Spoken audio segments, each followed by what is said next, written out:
The chapter हमारा जो चल रहा था वो natural resources. Natural resources chapter के अंदर लास्ट लेक्चर में जो हम टॉपिक कर रहे थे वो कर रहे थे एयर।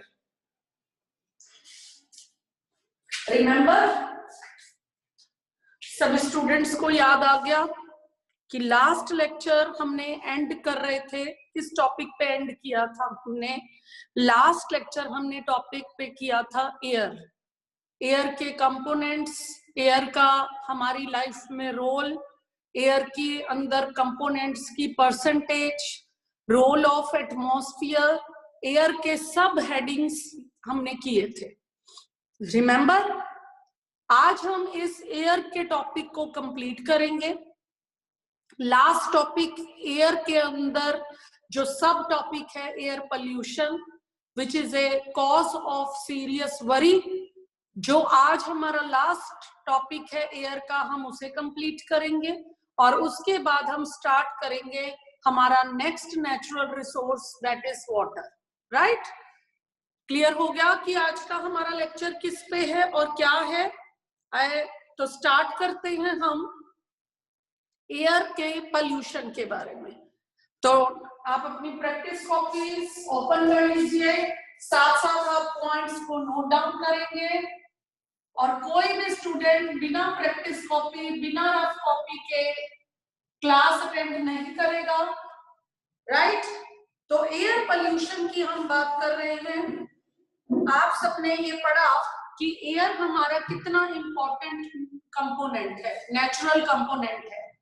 एयर हमारा नेचुरल कंपोनेंट क्यों है? क्योंकि एयर के अंदर इतनी इंपॉर्टेंट गैसेस है। और वो गैसेस कौन सी हैं बेटा?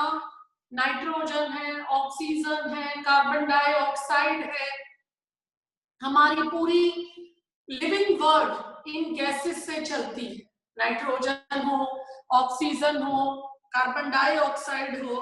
कार्बन डाइऑक्साइड को यूज करके फोटोसिंथेसिस हो रही है, ऑक्सीजन से एनिमल्स सरवाइव कर रहे हैं, ह्यूमन बीइंग सरवाइव कर रहे हैं। नाइट्रोजन प्लांट्स के सॉइल का एक इंपॉर्टेंट कंपोनेंट है, सॉइल का। सो हमें इस एयर को, इसके कंपोनेंट्स को डिस्टर्ब नहीं करना। आज जो हमारी एक्टिविटीज है, उन एक्टिविटीज के कारण ये एयर क्या हो रही है बेटा? पॉल्यूट। एयर पोल्यूशन के कई सारे फैक्टर्स, कई सारी गैसेस हैं जो एयर पोल्यूशन कर रही हैं, लेकिन इसके कुछ मेजर फैक्टर्स, और उन मेजर फैक्टर्स को हमें हटाना है ताकि एयर पोल्यूशन ना हो। तो सबसे पहले हमें अंडरस्टैंड करना है कि what is air pollution. Air pollution है क्या? एयर पोल्यूशन हम किसको कहते हैं? ठीक है, जब harmful gases,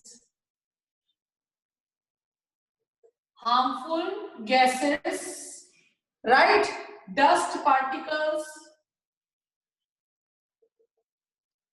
harmful gases, dust particles, poisonous substances या unwanted material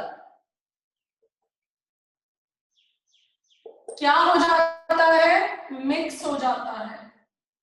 किस में मिक्स हो जाता है? एयर में मिक्स हो जाता है। तब हमारी एयर पॉल्यूटेड हो जाती है और उसे हम कहते हैं एयर पोल्यूशन। राइट? क्या लिखा है मैंने? Addition of harmful gases, harmful gases का एयर में मिक्स होना, addition of harmful gases, dust particles, poisonous substances, ठीक है, अनवांटेड मटेरियल्स, जब ये एयर के अंदर मिक्स हो जाते हैं और हमारी एयर को पोल्यूट कर देते हैं, और इसे हम कहते हैं एयर पोल्यूशन। और वही एयर पोल्यूशन, गंदी एयर जिसके अंदर डस्ट पार्टिकल हैं, जिसके अंदर हार्मफुल गैसेस है, वो हम इनहेल कर लेते हैं और वही हमारे अंदर चली जाती हैं और हमें बहुत सारी डिजीजेस कर देती हैं। आई बात समझ? तो ये थी डेफिनेशन एयर पोल्यूशन की। Harmful addition of harmful gases, dust particles, poisonous substances और एक्सेल फ्रॉम व्हीकल्स भी लिख सकते हो इसमें, व्हीकल्स का धुआं जो निकलता है वो भी एयर का पार्ट बन जाता है, उसे हम एयर पोल्यूशन कहते हैं। अब एयर पोल्यूशन की जब बेटा हम बात करते हैं तो सबसे पहला पार्ट आता है इसके अंदर जो व्हीकल्स हैं, व्हीकल्स के अंदर पेट्रोल यूज होता है, डीजल यूज होता है। व्हीकल्स जब पेट्रोल और जो डीजल उसका यूज होता है वो प्रोड्यूस करता है हार्मफुल गैसेस। वो हार्मफुल गैसेस जब वो रिलीज होती हैं, वो किस में रिलीज होती है बेटा? वो रिलीज होती हैं एयर में, और वो एयर का ही पार्ट बन जाती हैं। वो हार्मफुल गैसेस एयर का ही पार्ट बन जाती हैं और एयर को क्या कर देती हैं? पॉल्यूट कर देती हैं। कहते हैं ना, जब आप कोई व्हीकल लेकर हाईवे पे जाते हो, कार से जाते हो, तो व्हीकल लेकर जाते हो तो आप उसका पोल्यूशन चेक करवाते हो, पोल्यूशन रेट चेक करवाते हो। आपने सुना भी होगा वो किस लिए? ताकि हमारी एयर क्या है? पोल्यूट कम से कम हो, कम से कम इनके अंदर पोल्यूशन हो। हम पब्लिक ट्रांसपोर्ट का यूज करने को कहते हैं। पब्लिक ट्रांसपोर्ट क्यों यूज करना चाहिए? अगर हर अपनी पर्सनल व्हीकल से जाएगा तो एक्सेल ऑफ गैसेस ज्यादा होगा और एनवायरनमेंट ज्यादा पोल्यूट होगा, राइट। उसके बाद है आपका सबसे इंपॉर्टेंट है इसके अंदर स्मोकिंग। हमारे जो ह्यूमन बींग्स हैं वो स्मोकिंग करते हैं, और स्मोक का जो धुआं होता है बेटा वो कहाँ छोड़ते हैं? वो स्मोक का धुआं एयर में, और एयर में वो जो स्मोक के हार्मफुल प्रोडक्ट्स हैं, हार्मफुल गैसेस हैं, वो एयर के अंदर क्या हो जाती हैं? मिक्स हो जाती हैं, और वो भी क्या करती हैं? Air pollution. उसके बाद है सबसे ज्यादा इंपॉर्टेंट जो आपने नाम सुना होगा, SPM. SPM suspended particulate matter. ऐसे पोल्यूशन जो कुछ पार्टिकल्स जिसके अंदर स्मोक है, सूट है, ब्लैक धुआं है, ब्लैक पाउडर है, जब कोयला जलाते हैं, लकड़ी जलाते हैं, तो जब उनके अंदर से धुआं उड़ता है, जिसे हम ऐश बोलते हैं, डस्ट बोलते हैं, उड़ता हुआ धुआं जिसके अंदर काला काला सब्सटेंस है, वो पार्टिकल्स किसके अंदर रह जाते हैं बेटा? एयर के अंदर ही रह जाते हैं, एयर के अंदर ही सस्पेंड करते रहते हैं। उसे हम एसपीएम कहते हैं। क्या कहते हैं बेटा? उसे हम एसपीएम। एसपीएम जो है काला धुआं, धुएं के अंदर आपने ऑब्जर्व किए होंगे, जब आप लकड़ी जलाते हो, जब आप कोयला जलाते हो, और जब आप क्या करते हो, धुआं, सिगरेट का धुआं देखते हो, उसके अंदर से जो काला काला सब्सटेंस निकलता है बेटा, वो काला काला सब्सटेंस जिसे आप एसपीएम कहते हो। एसपीएम मतलब सस्पेंडेड पार्टिकुलेट मैटर। एसपीएम, इसे नोट डाउन कर लो, सस्पेंडेड पार्टिकुलेट मैटर। क्या है ये word? SPM, suspended particulate matter. ये जो सस्पेंडेड पार्टिकुलेट मैटर है जिसे आप एसपीएम कह रहे हो, ये सबसे ज्यादा हार्मफुल है। इसके पार्टिकल्स एयर के अंदर जब मिक्स हो जाते हैं तो वो सांस के द्वारा अंदर चले जाते हैं, और अंदर जाकर क्या करते हैं? अस्थमा की प्रॉब्लम कर देते हैं, एलर्जी कर देते हैं, और हमारे लंग्स की प्रॉब्लम कर देते हैं, ब्रोंकस की प्रॉब्लम हमें कर देते हैं। यानी कि जो पाइप्स, जो ट्यूब्स कहां पर जा रही हैं? लंग्स तक जा रही हैं, उन ट्यूब्स को ब्लॉक कर देते हैं, और उन ट्यूब्स को हम क्या कहते हैं? ब्रोंकस कहते हैं। आई मेरी बात समझ? उन पाइप्स को ब्लॉक कर देते हैं, और एयर पोल्यूशन का नुकसान और भी है, जैसे आंखों में जलन होना। आपने देखा होगा कि अगर कहीं पे धुआं उड़ रहा है, वो आपकी आंखों को लगता है तो आपको आंखों की क्या होती है बेटा, जलन होती है, आंखों में से पानी निकलता है, इरिटेशन होती है, आंखों में जलन होती है, गले में दर्द होती है, और अल्टीमेटली वो जाकर किसको इफेक्ट करता है, लंग्स को करता है। आ गई मेरी बात समझ? तो इसलिए हमें एयर पोल्यूशन को रोकना है। कैसे? हमें स्मोकिंग नहीं करनी चाहिए। कैसे रोक सकते हैं हम? सबसे पहले हमें क्या नहीं करनी चाहिए, किसी भी पर्सन को स्मोकिंग नहीं करनी चाहिए। स्मोकिंग एक ऐसी प्रोसेस है जिससे खुद को तो नुकसान होता ही होता है, और जब उसके पार्टिकल्स एयर में मिक्स होते हैं, जो स्मोकिंग नहीं करता उसको इसका उससे भी ज्यादा नुकसान होता है, क्योंकि वो स्मोकिंग नहीं करता, लेकिन जो ऐश के पार्टिकल्स है जो वो रिलीज करता है स्मोकर, वो ऐश के पार्टिकल्स एयर में बेटा मिक्स हो जाते हैं। और जब वो ऐश के पार्टिकल्स एयर में मिक्स होते हैं तो जो नॉन स्मोकर होता है उसकी अंदर चले जाते हैं, इनहेल हो जाते हैं उसके अंदर, और उसको लंग्स से रिलेटेड प्रॉब्लम करते हैं। जो स्मोकिंग करता है उसको तो करते ही करते हैं, और साथ में जो स्मोकिंग नहीं करता बच्चे, उसको भी प्रॉब्लम करते हैं। तो सबसे पहले क्या करना चाहिए, एयर पोल्यूशन को रोकने के लिए हमें क्या करनी चाहिए, स्मोकिंग अवॉइड करनी चाहिए। और सेकंड कॉज क्या है, जैसे कि व्हीकल से निकलता हुआ धुआं, हमें जब उसकी जरूरत हो तब हमें उसको यूज करना चाहिए। शॉर्ट डिस्टेंसेस के लिए हमें बाइसिकल का यूज करना चाहिए ताकि पोल्यूशन कम हो और हमारी हेल्थ भी ठीक रहे।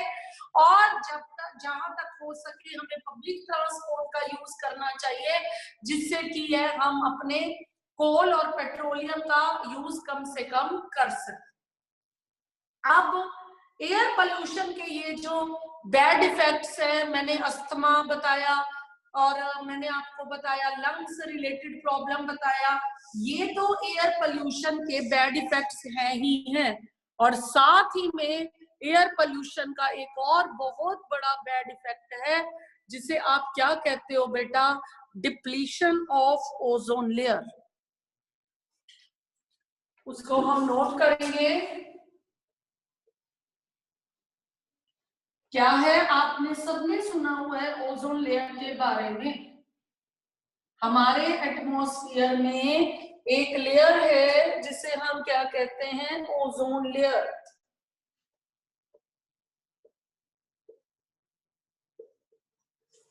ये ओजोन लेयर कैसे बनती है, पहले तो ये लिख लो, ओजोन लेयर। ओजोन लेयर कैसे बनती है, एनवायरनमेंट में जो फ्री ऑक्सीजन होती है, फ्री ऑक्सीजन के मॉलिक्यूल्स O2 के मॉलिक्यूल्स के साथ कंबाइन होते रहते हैं।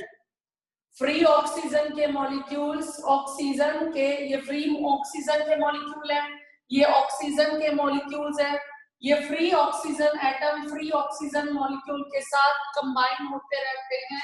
तो और क्या सब्सटेंस बनाते हैं, O3 सब्सटेंस, जिसे हम क्या कहते हैं, ओजोन कहते हैं, राइट, ओजोन कहते हैं। और ये ओजोन जो लेयर है, ये एक हमारे और अर्थ, सन और अर्थ के बीच में ये O3 लेयर किसका काम कर रही है, प्रोटेक्शन का।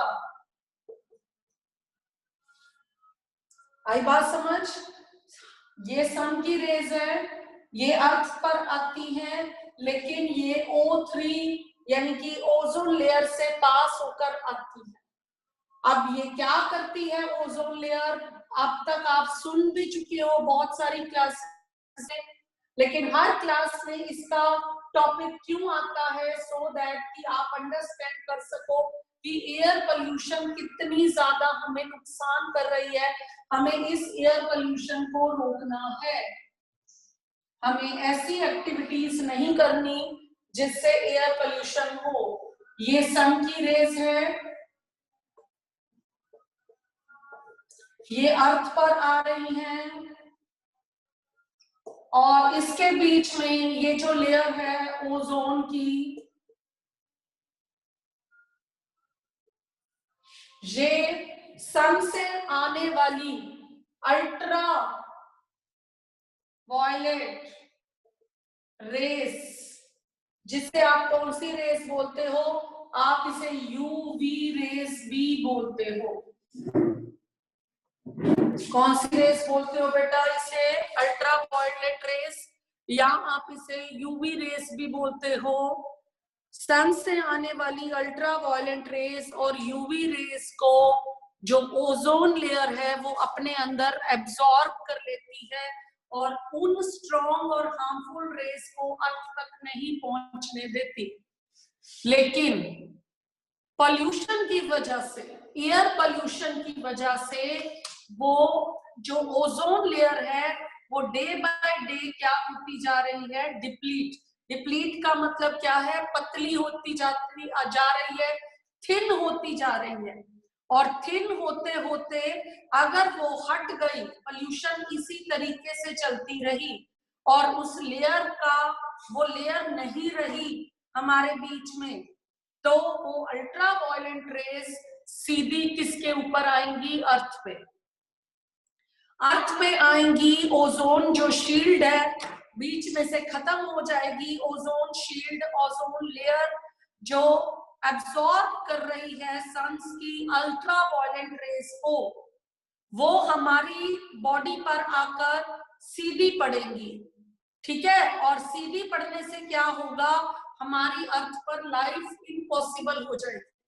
अर्थ पर हम रह नहीं सकेंगे, क्योंकि हम उन अल्ट्रा वायलेट, हम क्या, एनिमल्स भी उन अल्ट्रा वायलेट रेस को एब्सॉर्ब नहीं कर पाएंगे, टॉलरेट नहीं कर पाएंगे, और उन्हें स्किन की प्रॉब्लम्स हो जाएंगी, स्किन पे पैचेस आ जाएंगे, स्किन रेड हो जाएगी, स्किन बर्न हो सकती है। और अगर हम उन अल्ट्रा वायलेट रेस को देखें तो हमारी आईज में कैटरैक्ट हो सकता है, हमें आई रिलेटेड प्रॉब्लम्स हो सकती हैं। ठीक है? और ऐसी सिचुएशन दूर नहीं है, ऐसी सिचुएशन दूर नहीं है कि वो लेयर एक दिन बिल्कुल थिन बाय थिन होती जा रही है, और ऐसी सिचुएशन दूर नहीं है कि जब अगर ऐसा ही चलता रहा तो वो यूवी रेडिएशन सीधी डायरेक्ट पे आएंगी, डायरेक्ट अर्थ पे आएंगी वो यूवी रेस। जब वो यूवी रेस डायरेक्ट अर्थ पे आएंगी तो कौन कौन सी प्रॉब्लम होंगी? ओजोन डिप्लीशन के इफेक्ट्स कौन से होंगे? नोट डाउन करिए।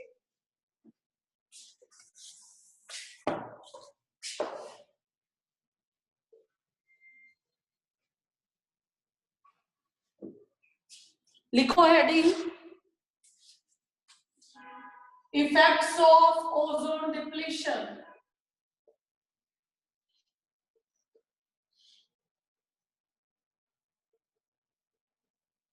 Number 1, skin cancer. सबसे पहले स्किन की कितनी डेंजर प्रॉब्लम होगी? Skin cancer. Damage of eyes, हमारी आईज देख नहीं पाएंगी उन यूवी रेस को। और cataract of eye, this is a disease of आई।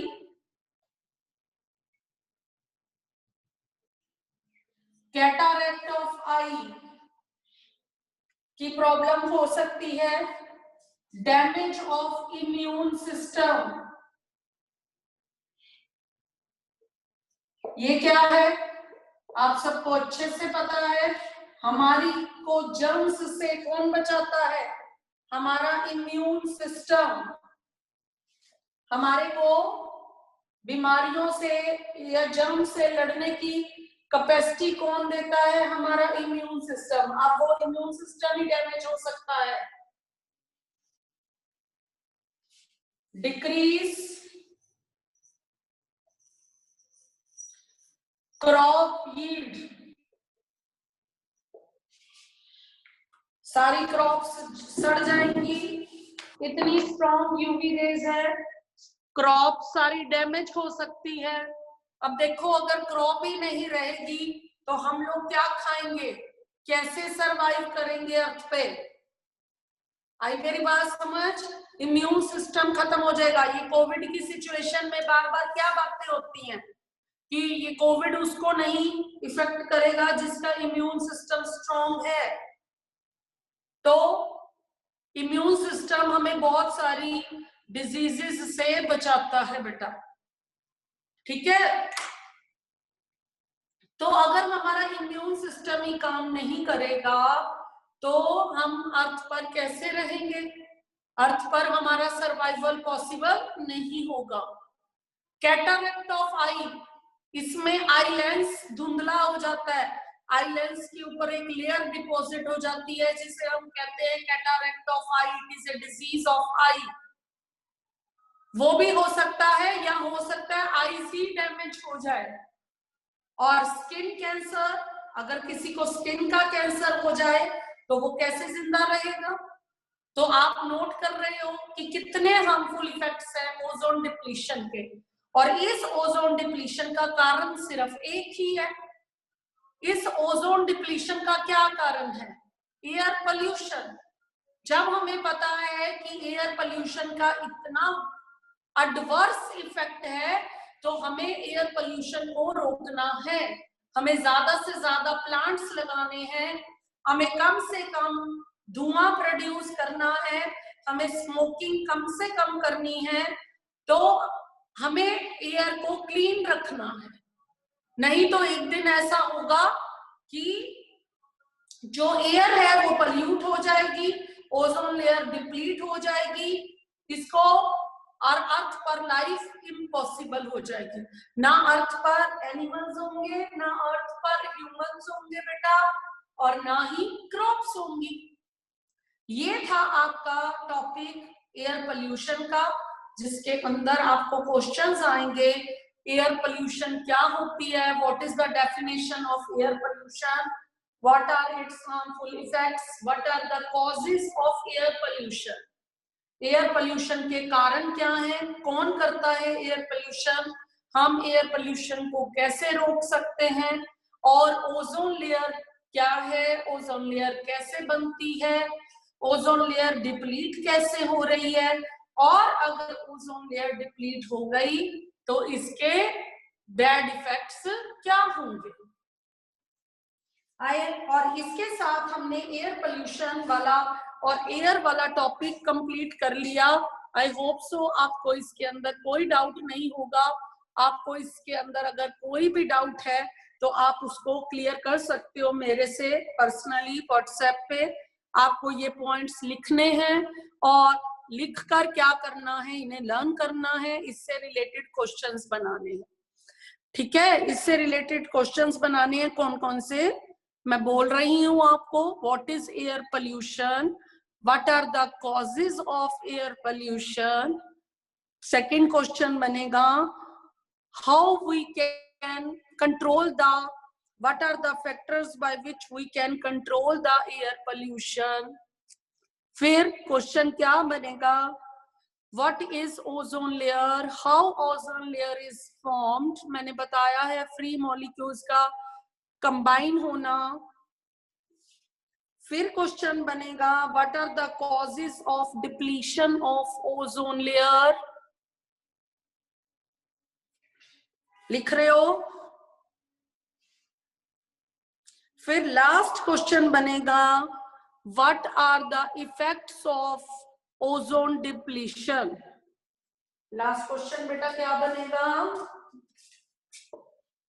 ये जो बोर्ड पे लिखा हुआ है what are the effects of ozone depletion. 2 marks के 3 मार्क्स के ये क्वेश्चंस हैं। एयर पोल्यूशन बहुत इंपॉर्टेंट टॉपिक है। ये चैप्टर वैसे ही बहुत इंपॉर्टेंट है। अब हम नया टॉपिक स्टार्ट करने जा रहे हैं, वाटर।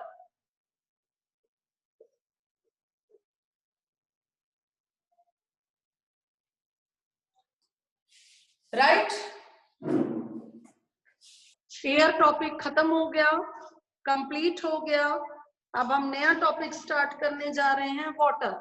जैसे आपको पता है कि एयर हमारा नेचुरल रिसोर्स है, बिल्कुल वैसे ही वाटर भी हमारा बेटा नेचुरल रिसोर्स है। हमारी अर्थ का 70% पार्ट वाटर से कवर्ड है, पता है ना, in the form of oceans, in the form of rivers, in the form of sea, in the form of ponds, lakes, etc. Right? But जो बेटा हमारा फ्रेश वाटर है, सरफेस वाटर जिसे आप बोलते हो, सरफेस वाटर या फ्रेश वाटर हमारा किस में है बेटा? सरफेस वाटर और फ्रेश वाटर हमारा रिवर्स में है, डैम्स में है, लेक्स में है, पोन्ड्स में है। सरफेस वाटर के जो सोर्सेज हैं वो हमारे फ्रेश वाटर के सोर्सेज हैं। तो हमारे फ्रेश, हम ओशन से पानी पीने नहीं जाते, हम ओशंस का वाटर यूज नहीं करते, हम सी का वाटर यूज नहीं करते। ऐसा क्यों नहीं करते बच्चे हम? क्योंकि वो वाटर सॉल्टी होता है, उसके अंदर बहुत सारे सॉल्ट्स होते हैं, इसलिए हम उस वाटर को यूज नहीं करते। तो हम कौन सा वाटर यूज करते हैं अपनी लाइफ के सर्वाइवल के लिए? फ्रेश वाटर, या हम उसे बोल सकते हैं सरफेस वाटर। सरफेस वाटर और फ्रेश वाटर को हम क्या करते हैं अपने सर्वाइवल के लिए, अपने ड्रिंकिंग के लिए, अपनी डेली एक्टिविटीज के लिए हम उसे यूज करते हैं। लेकिन वो सरफेस वाटर बहुत कम है, इसलिए हमें उस सरफेस वाटर को क्या करना है बेटा? सेव करना है। राइट? हमारी अर्थ पर जो वाटर का मेन सोर्स है, हमें वाटर कहां से मिलता है? हमारी अर्थ पर जो वाटर का मेन सोर्स है वो रेन है। समझ गए? हमारी अर्थ पर जो वाटर का मेन सोर्स है बेटा वो हमारी अर्थ पर रेन है।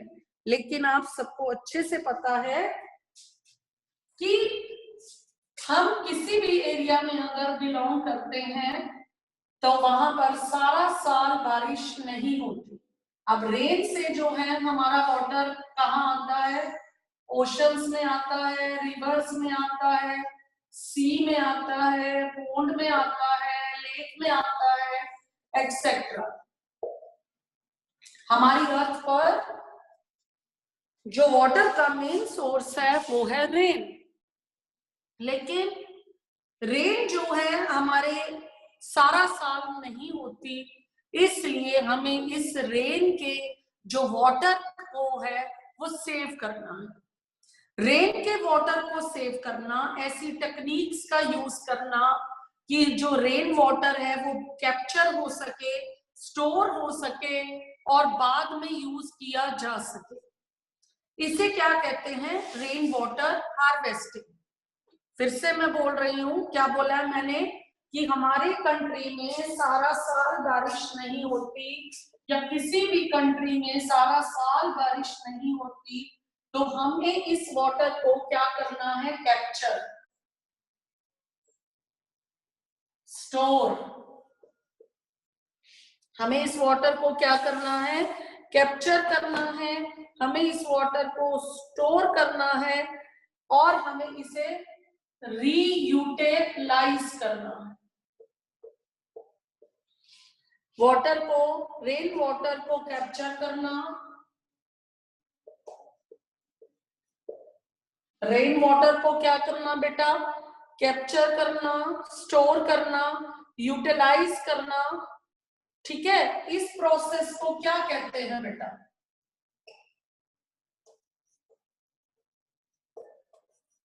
Rain water harvesting. क्या कहते हैं बेटा इस प्रोसेस को, इस टेक्निक को, इस टेक्निक को क्या कहते हैं बेटा? Rain water harvesting. तो यहां पर आप एक क्वेश्चन बनाओगे। क्या है क्वेश्चन का नाम? What is rain water harvesting? What are the advantages of rain water harvesting? What is rain water harvesting? What are the advantages of rainwater harvesting? समझ आई? तो आंसर क्या लिखोगे? Rain water harvesting is a technique. क्या example, क्या definition लिखोगे? Board से hint लो, board पे मैंने लिखा हुआ है, rain water harvesting is a technique to capture the rain water, to store the rainwater, to reutilize the rainwater। ठीक है, इसका अब हेडिंग डालोगे एडवांटेजेस। ऐसा क्यों करना है, व्हाट आर द एडवांटेजेस? ठीक है, तो अब हेडिंग डालो advantages of rain water harvesting.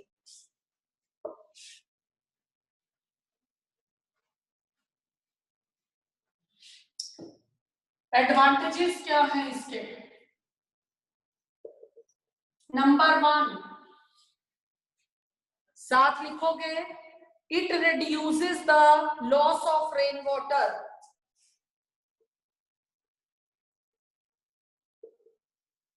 It reduces the loss of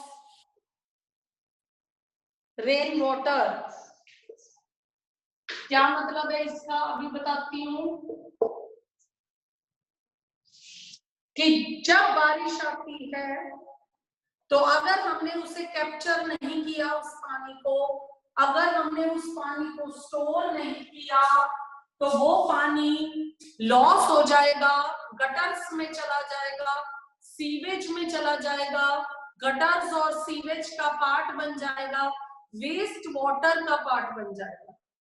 gutter का पानी वेस्ट हो गया, सीवेज में चला गया तो वेस्ट हो गया, और अगर घर के बाहर इकट्ठा हो गया, सड़कों पे इकट्ठा हो गया, तो भी क्या हो गया, लॉस हो गया, तो भी वेस्ट हो गया। और अगर हम रेन वाटर हार्वेस्टिंग कर रहे हैं, अगर हम उसे स्टोर कर रहे हैं, अगर हम उसे कैप्चर कर रहे हैं, तो रेन वाटर का लॉस खत्म हो गया, कम हो गया, रिड्यूस हो गया। 100% तो खत्म नहीं होगा, लेकिन बहुत ज्यादा हम उसे रिड्यूस कर सकते हैं। हाई, मेरी बात समझ क्या बोला है मैंने, कि हम उसे क्या कर सकते हैं बेटा, रिड्यूस कर सकते हैं। अब लिखो सेकंड पॉइंट, इससे क्या होगा, it is helpful in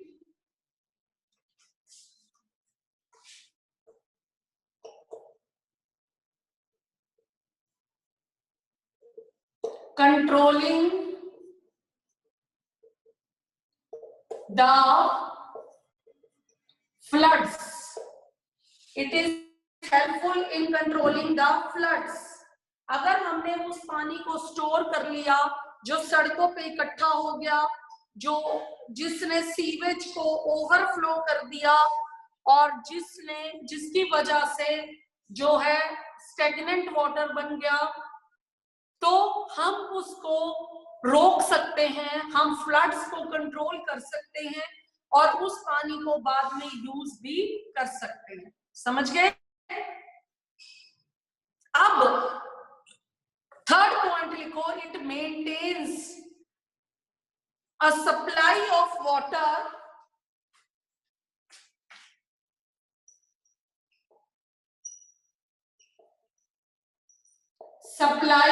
water during dry days और मंथ। ड्राई डेज और मंथ का मतलब पता है? ड्राई डेज और dry months of the year कौन से होते हैं? जिन दिनों में बारिश नहीं होती। ड्राई डेज और ड्राई मंथ्स। अर्पित, अरविंद, दीपा, दीपांश, सुन रहा है मेरी बात? कि ड्राई डेज कौन से होते हैं, ड्राई मंथ्स कौन से होते हैं? जिन मंथ्स में रेनफॉल नहीं हो रही, they are called the dry months of the year. उन दिनों में हम जो पानी हमने स्टोर किया है, जो पानी हमने कैप्चर किया है, वो हम उन दिनों में इस वाटर को क्या कर सकते हैं बेटा, यूज कर सकते हैं। ठीक है? और 2 नंबर का क्वेश्चन बनता है, what are the advantages of rain water harvesting. तो अगर 2 नंबर का क्वेश्चन बनता है तो we have to write the 4 important points. तो 3 हमने लिख लिए हैं। चलो हम 4th पॉइंट लिखते हैं। It helps to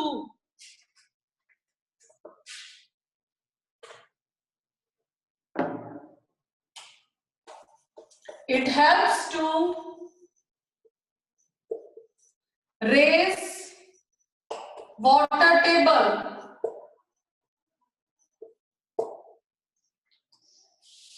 It helps to raise water table. इसका क्या मतलब है?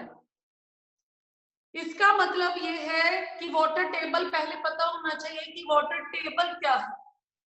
बच्चे, जो पानी कच्चे एरिया से, जहां पर सॉइल है, उस कच्चे एरिया से जो पानी बहकर सीप होकर जमीन के अंदर चला जाता है, सीप होकर कहाँ चला जाता है? जमीन के अंदर चला जाता है। उस पानी को नीचे जाकर वो हमारा अंडरग्राउंड वाटर लेवल इंक्रीज करता है, वो हमारा अंडरग्राउंड वाटर बनाता है, जमीन के अंदर का वाटर बनाता है। और उस अंडरग्राउंड वाटर के लेवल को, कितना पानी है अंडरग्राउंड वाटर में, उसके लेवल को हम क्या कहते हैं? Water table, right? उसे हम क्या कहते हैं बेटा? Water table. अब अगर ये पानी सीवेज में नहीं जाएगा, अगर ये पानी गटर्स में नहीं जाएगा, घर के बाहर नहीं खड़ा होगा, तो ये रेन वाटर हार्वेस्टिंग सिस्टम्स की हेल्प से जमीन के अंदर चला जाएगा, तो ये हमारा अंडरग्राउंड वाटर का लेवल रेज करेगा। आई बात समझ? और उस अंडरग्राउंड वाटर के लेवल को क्या कहते हैं? वाटर टेबल को इंक्रीज करना। क्या कहते हैं बेटा? वाटर टेबल को इंक्रीज करना। तो ये 4 पॉइंट्स हैं advantages of rain water harvesting. बड़ा इंपॉर्टेंट क्वेश्चन है आपका, what is rain water harvesting, what are its advantages? तो आप आंसर कैसे लिखोगे? पहले 1 मार्क का आंसर लिखोगे। What is rain water harvesting? Is a technique to capture the water, to store the water, to reutilize the water for later use. What are its advantages? पहला advantage है it reduce the loss of rain water. Second इसका use है it is helpful in controlling floods. ये help करता है floods को रोकने में। और थर्ड इसका पॉइंट है it maintains the supply of water during dry days or the dry months of the year. उन दिनों में जब बारिशें नहीं हैं, तो हम इसी वाटर को, जो हमने स्टोर किया है बच्चे, इसी वाटर को हम उन दिनों में यूज कर सकते हैं। और लास्ट पॉइंट इसका है it helps to raise water table. ये हमारे अंडरग्राउंड वाटर का लेवल इंक्रीज करता है। ठीक है जी। अब हमारा टॉपिक, आज का लेक्चर कहाँ तक हुआ? आज के लेक्चर में हमने क्या क्या किया? हमने एयर के बारे में पढ़ा, एयर पोल्यूशन के बारे में पढ़ा, ओजोन के बारे में स्टडी किया, वाटर के बारे में स्टडी किया, रेन वाटर हार्वेस्टिंग को स्टडी किया, रेन वाटर हार्वेस्टिंग की एडवांटेजेस तक हमने इस टॉपिक को कंप्लीट किया। और आप भी इस टॉपिक को यहाँ तक कंप्लीट करके इसकी प्रैक्टिस करोगे, और प्रैक्टिस करके इसे लिख कर देखोगे। लर्न करने के बाद प्रैक्टिस कॉपी पे लिखोगे। पहले लर्न करोगे, फिर प्रैक्टिस कॉपी पे लिखोगे, और फिर